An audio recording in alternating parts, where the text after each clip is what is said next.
The day my billionaire grandfather's will was read, I thought I'd at least be remembered with dignity. My father inherited a mansion, my brother Ethan received stocks worth millions, and my aunts walked away with land and yachts. When it was my turn, the lawyer placed a single rusted key in my hand. Dad smirked. A rundown garage? You're nothing, Sophia. Ethan burst out laughing, his voice echoing in the silent room. Humiliation burned through me, but that night, I couldn't let it go. I clutched the key so tightly it cut into my palm. If this was all my grandfather left me, I needed to see why. So I drove across town to the industrial district. The iron door screeched open, my flashlight trembling in my hand.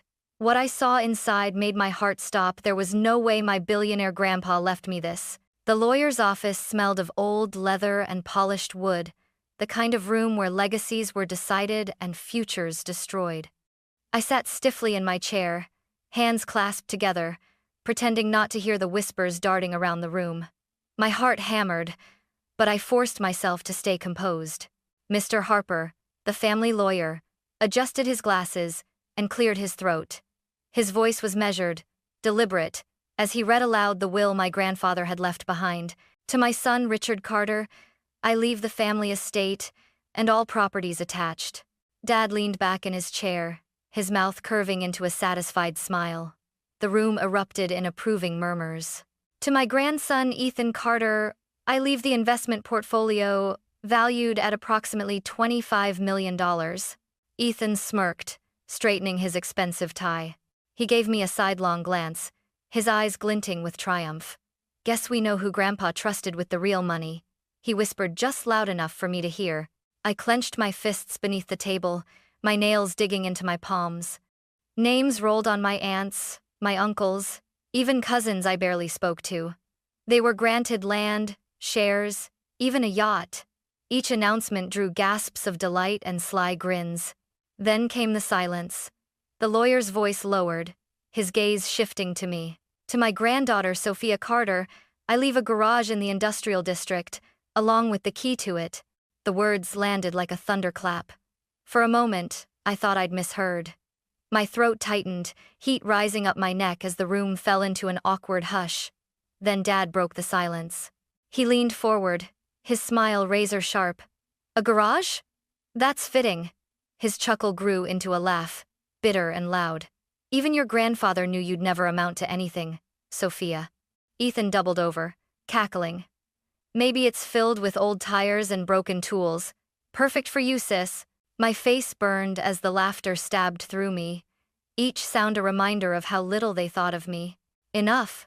My mother, Linda, whispered sharply, placing her hand over mine.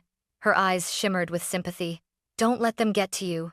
Your grandfather never did anything without a reason. But Dad only shook his head, sneering. A reason? He gave away fortunes and left her a junk heap. That's not a reason, it's an insult. The others murmured in agreement, hiding their smirks behind polite hands. I wanted to scream, to slam my fists on the table and demand an explanation. But the key sat in my hand, heavy and rusted, flaking red dust into my palm. The humiliation was suffocating. As the meeting adjourned, Ethan slapped me on the back. Don't worry, Sophia. Maybe you can live in your garage. I'll come by with some beer cans to decorate the place. My blood boiled, but I stayed silent. I couldn't give them the satisfaction of seeing me break. Outside, the summer air was thick and stifling, pressing against my chest like an invisible weight. I looked down at the key once more. It wasn't just metal, it was a brand, searing me with shame. Yet, in the pit of that humiliation, a spark flickered. Grandpa had believed in me once, when no one else did. Maybe, just maybe, there was more to this garage than what my father and brother thought.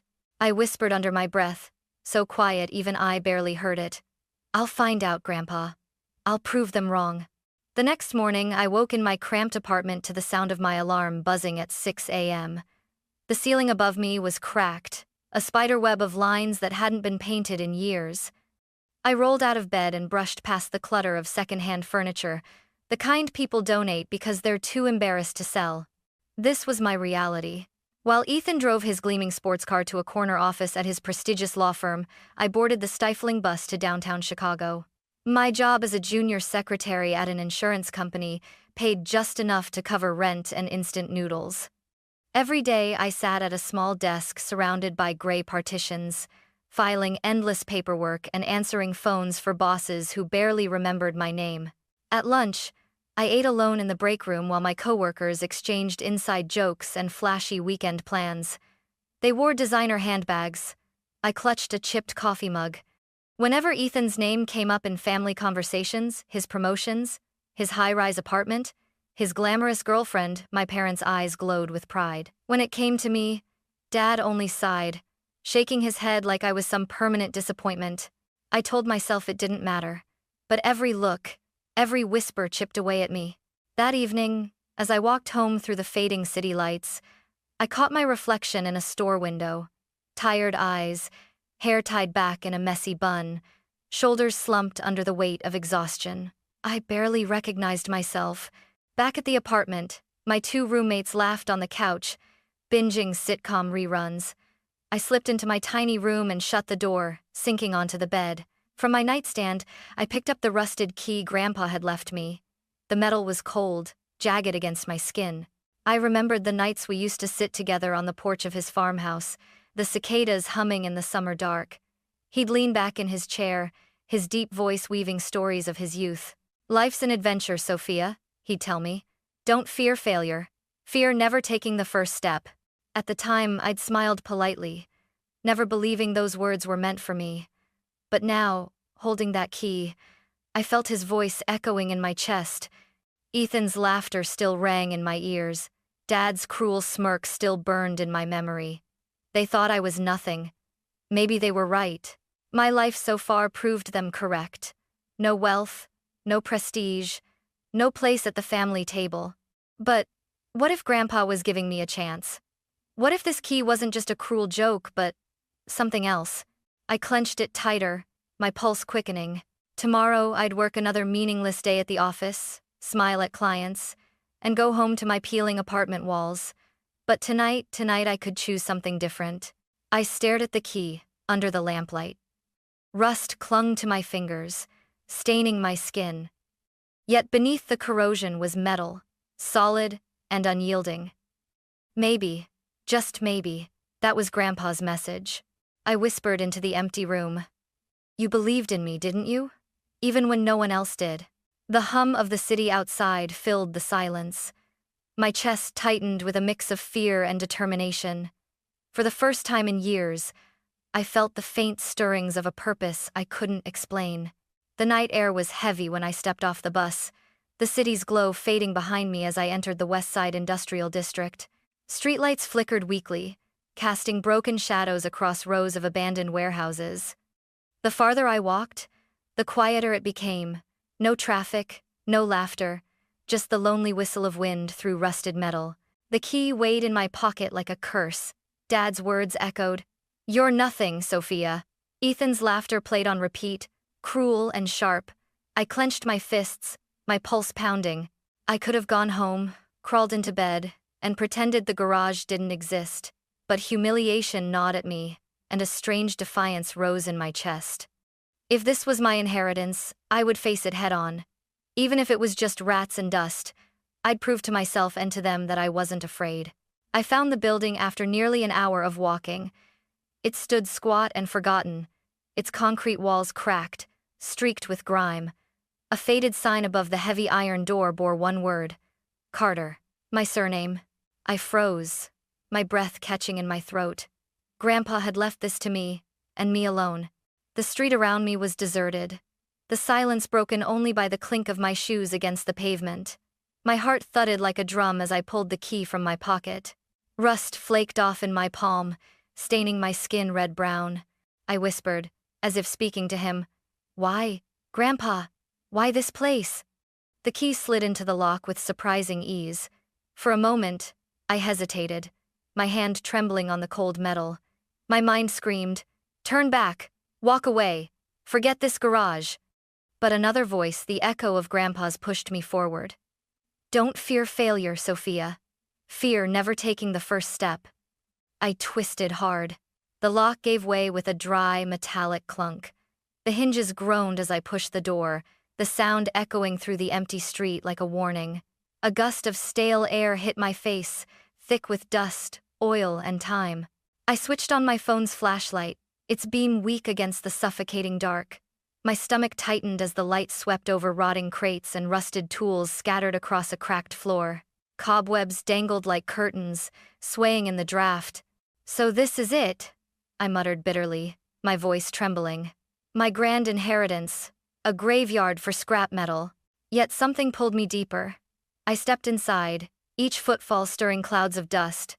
The silence pressed down on me, heavy and watchful, as though the shadows themselves were holding their breath. Then my light caught something at the far wall, a smaller metal door, bolted shut, half hidden behind a stack of crates. My pulse spiked. Unlike the rest of the garage, it looked deliberate. Important.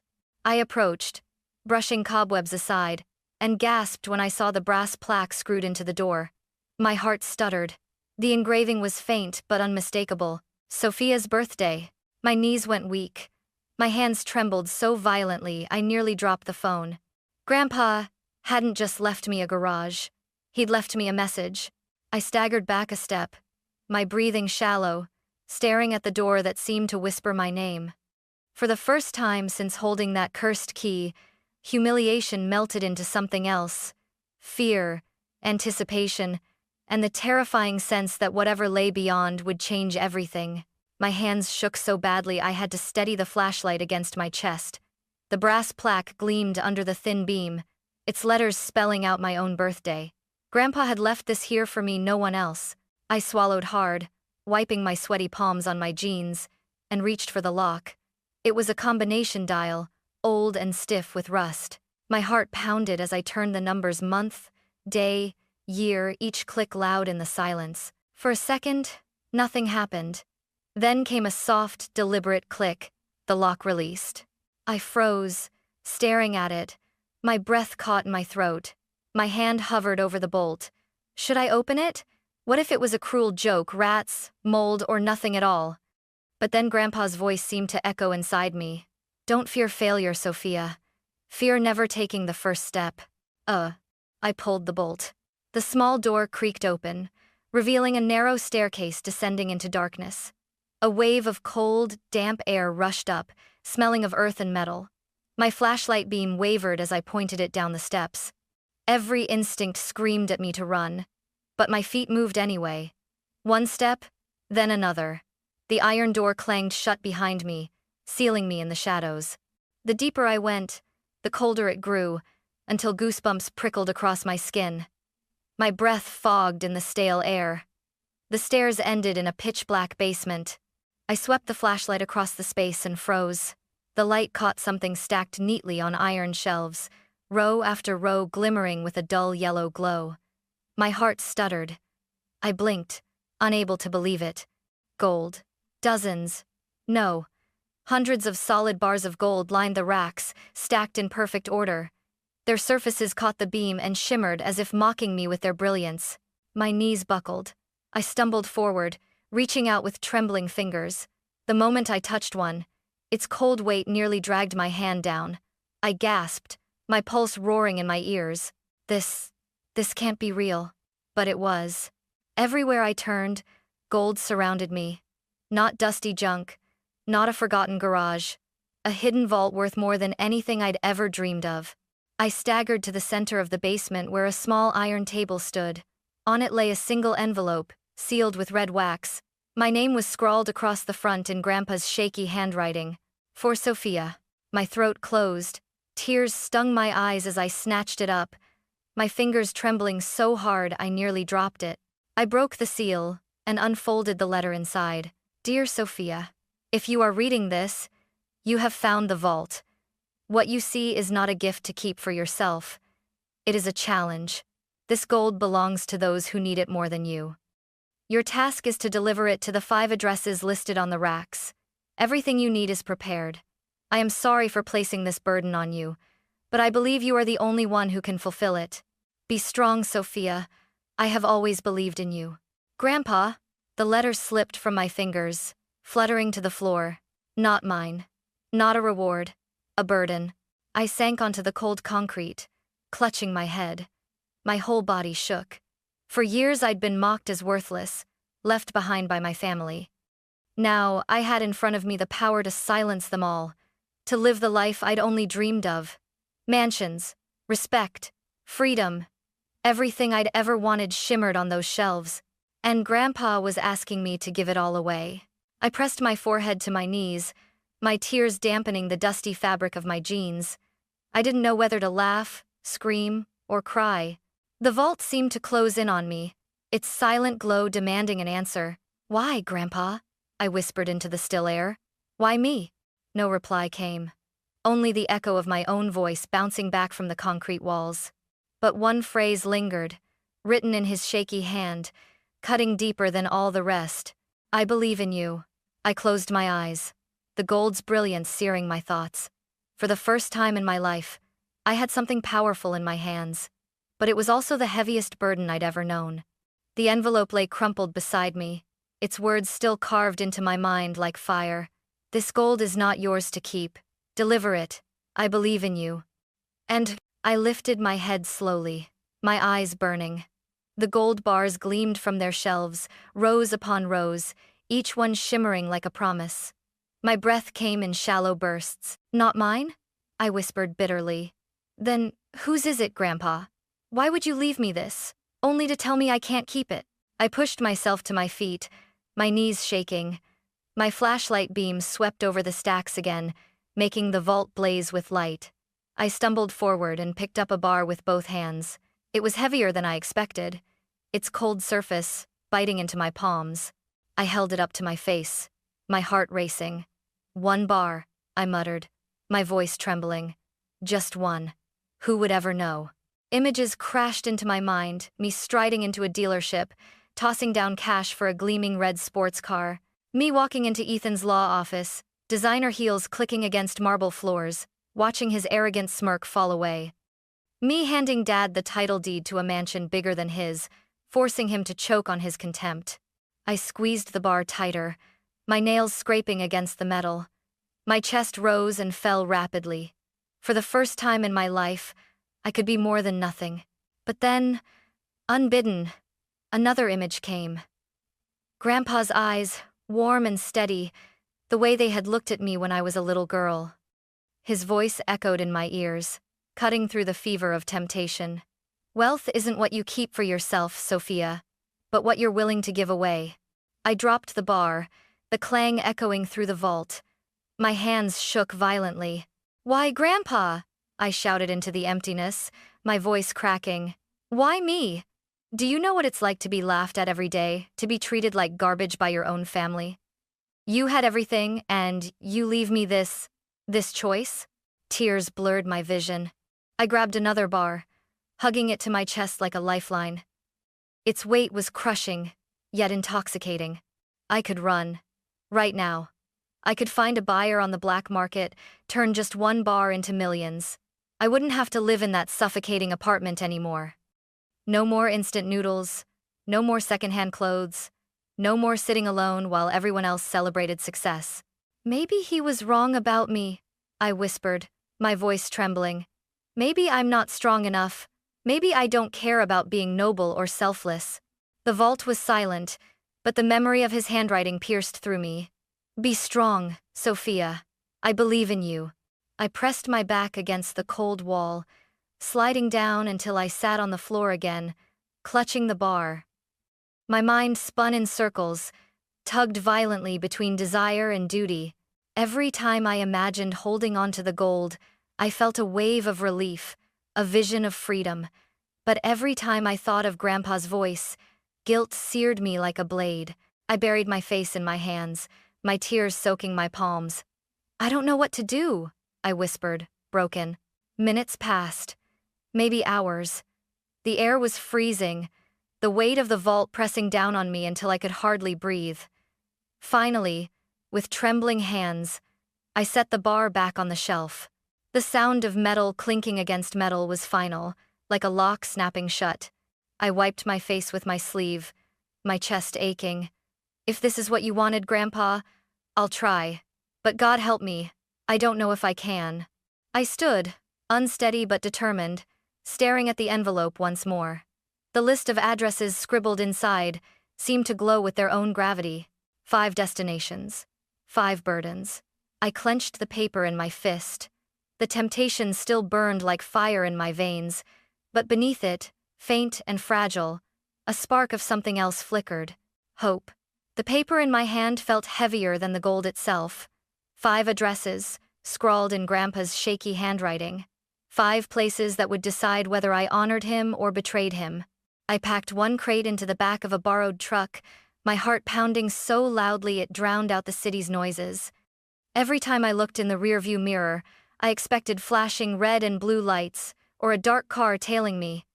The thought of being stopped by police chilled me. What could I say? Yes, officer, I'm just transporting millions in unmarked gold bars. The first address led me north, into the Adirondack Mountains. The drive took 3 long days.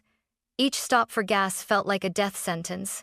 I locked the truck, but my eyes darted constantly to the trunk. When strangers lingered too close, I broke out in sweat. By the time I reached the small cabin tucked deep in the pines, my nerves were frayed.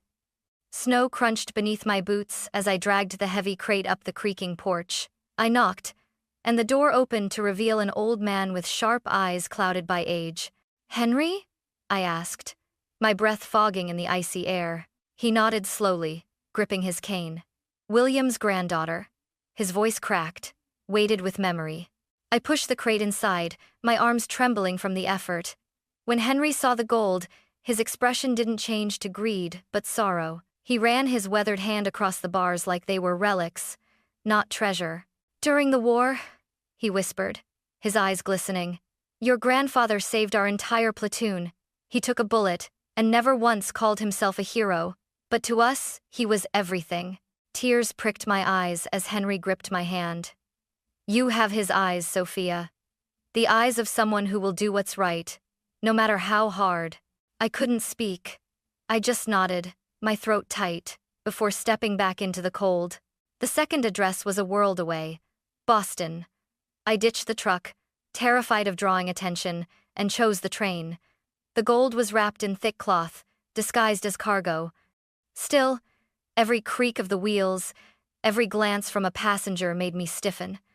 I sat pressed against the crate for 10 sleepless hours, sweat dripping down my back despite the winter chill.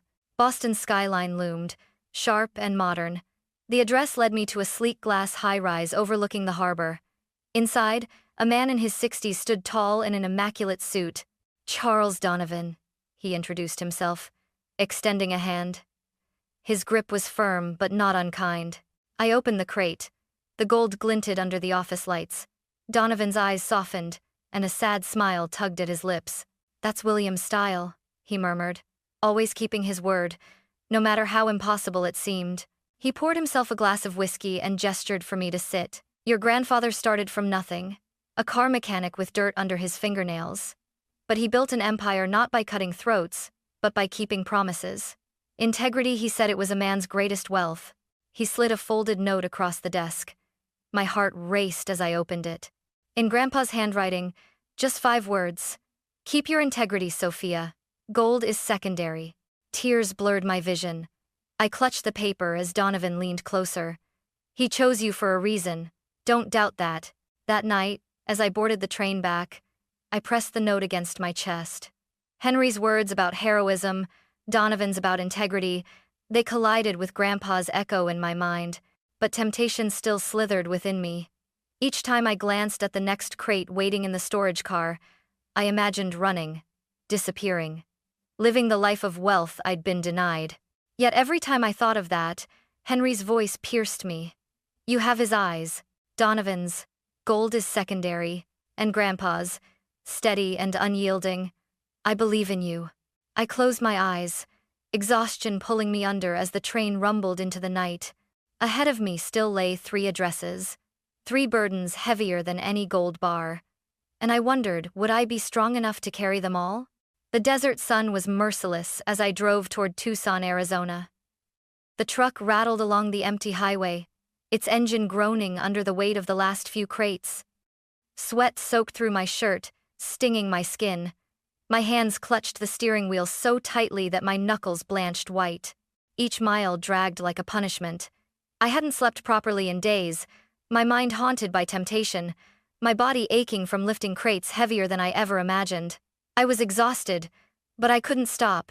Grandpa's list burned in my pocket like a brand. The nursing home sat on the city's edge, a squat building surrounded by a garden of wildflowers. I dragged the crate inside, nearly collapsing from the effort. A nurse with silver-streaked hair greeted me with wide, startled eyes as she saw the gleaming bars. "William," she whispered, her voice trembling. "He never forgot us." Her name was Susan, the director of the home. She led me to a common room where elderly residents sat in worn armchairs, some gazing out the windows, others playing chess with shaking hands. When Susan mentioned my grandfather's name, the room fell silent. An old man grasped my hand, tears streaming down his weathered face. He gave us blankets in winter, meals when we had nothing. He never once visited, but we always prayed for him. I bit my lips so hard I tasted blood, my chest tightening until it hurt to breathe. Tears blurred my vision as I placed the gold in Susan's hands. "It was his wish," I whispered, my voice breaking. That night, I stayed for dinner with the residents. A simple meal of mashed potatoes and stew, yet it tasted richer than anything I'd eaten in years.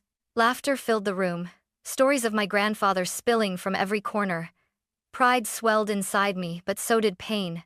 How could I measure up to a man like him? The next morning, I left for Chicago, the final address.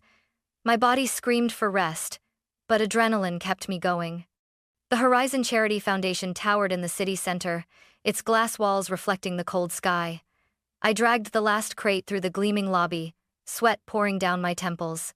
The receptionist's polite smile faltered as I slid Grandpa's letter across the desk. Minutes later, I was ushered into the office of Mr. Carter, the foundation's director. When I said my grandfather's name, his face froze. He touched the gold with trembling hands, eyes glistening. "William Carter was one of our most discreet founders," he said, his voice cracking. "He built hospitals, scholarships, disaster relief, always anonymously, never for glory, always for people." He showed me folders thick with documents, photographs of children in rural hospitals, students clutching diplomas, families in disaster zones receiving food. Every page bore Grandpa's unseen mark. "You've brought the final piece," Carter said softly. "Not just gold, Sophia, but your grandfather's legacy." My knees wobbled. My throat closed. I set the crate down, but my hands wouldn't stop trembling. I left the building into a drizzle of cold rain. Chicago's streets blurred before me, neon lights bleeding in the wet pavement. I stumbled to the truck, collapsed into the driver's seat, and let the sobs break free. It was done. All the gold was gone, every last bar, and yet I felt hollow. I drove aimlessly until I found myself back in the industrial district, before the rusted door of the garage. The rain hammered down, soaking me to the bone. I pushed the door open and descended into the empty basement.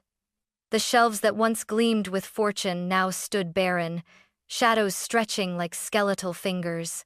I sank to the floor, hugging my knees, rocking like a child. My voice cracked as I whispered into the void. "I did it, Grandpa. I gave it all away, and now I'm left with nothing." The silence was unbearable. My sobs echoed against the concrete walls. For years I'd been mocked, belittled, cast aside, and for a fleeting moment, I had held the power to change it all. But now the gold was gone, the dreams dissolved, and I was the same, Sophia Carter, tired, broke, invisible. Lightning cracked outside, illuminating the basement in a ghostly glow. I pressed my forehead to the cold floor, my tears mixing with the dust. "I wasn't strong enough," I choked. "I just obeyed. And for what? I still have nothing." The despair was suffocating, so heavy I thought it might crush me. But in that darkness, one memory returned. Grandpa's eyes, steady and kind, whispering, "I believe in you." The words tore me apart, because at that moment, I didn't believe in myself. The basement was silent, except for my uneven breaths. My eyes were swollen from crying, my body drained of every ounce of strength. I thought I would stay there forever, curled up against the empty racks that once held a fortune. Then creak. The sound of the iron door above made my heart jolt. My flashlight beam trembled toward the staircase. Footsteps descended slowly, deliberate. My chest tightened as a tall man in a dark suit appeared, his hair streaked with silver, his eyes sharp but calm. He stopped at the bottom step. "Sophia Carter?" I pushed myself up, pressing against the wall. "Who are you? How did you get in here?" My voice cracked, half in fear, half in anger. He inclined his head. "Arthur Hayes, your grandfather's private lawyer. I've been waiting for this day." My stomach dropped. "Private lawyer? Grandpa already had one. Mr. Harper, he read the will." Arthur's lips curved faintly. "Harper was for the public. I was for matters William kept hidden. This vault was never about inheritance, it was about you." I shook my head, dizzy. How did you know I'd be here?" He stepped closer, setting a leather briefcase on the iron table. "Your grandfather instructed me to monitor your journey. This place is wired with a silent alarm. When you opened the vault weeks ago, I knew. And when the last gold left these shelves, I knew you'd return." The room spun. My legs felt weak. "So this was all planned?" Arthur nodded, unlocking the briefcase. Inside lay a thick envelope sealed with red wax. He pushed it toward me. "For you, when the task is complete." My hands trembled as I broke the seal. Grandpa's handwriting filled the first page. "Dear Sophia, if you are reading this, then you did what I hoped you chose. Integrity over greed, compassion over pride. The gold was never meant to be yours. It was meant to test your strength, to prove whether you could carry not just wealth, but responsibility. You did not fail me. You have fulfilled my last wish. And now, you are ready." I gasped as Arthur placed several documents on the table. Bank accounts, real estate deeds, stock certificates, all under my name. Arthur's voice was steady. "Your grandfather established a trust years ago, valued at $10 million. It's yours now." The words struck me like thunder. My knees buckled, and I dropped into the nearest chair, clutching the papers. $10 million? Tears streamed down my face. My voice shook. Why? Why didn't he just give me this from the start? Arthur's eyes softened. "Because William wanted you to understand that money alone means nothing. You had to prove to yourself that you were worthy of it. And you did." I covered my face with my hands, sobs racking my body. For weeks, I had lived on the edge of despair, torn apart by temptation and exhaustion. And now, at the end of it all, I realized Grandpa had been guiding me every step of the way. I whispered into the silence, "You believed in me, Grandpa. And now, I finally believe in myself." Arthur closed the briefcase. "This trust isn't just money, Sophia. It's a legacy. Use it as he would have, quietly, selflessly, with courage." I nodded through tears, gripping the documents like a lifeline. When Arthur left, I remained in the basement a while longer. The shelves were empty, but I no longer felt hollow. The darkness no longer seemed oppressive. It felt like a cocoon I was breaking free from. Finally, I rose, walking up the staircase. The rain outside had stopped, and the city lights shimmered against the wet pavement. I stood at the threshold of the garage, breathing in the cool night air. For the first time, I didn't feel like nothing. I was Sophia Carter, heir not only to my grandfather's fortune, but to his faith, his integrity, and his legacy. And I swore, as I stepped into the moonlit street, that I would live every day worthy of it.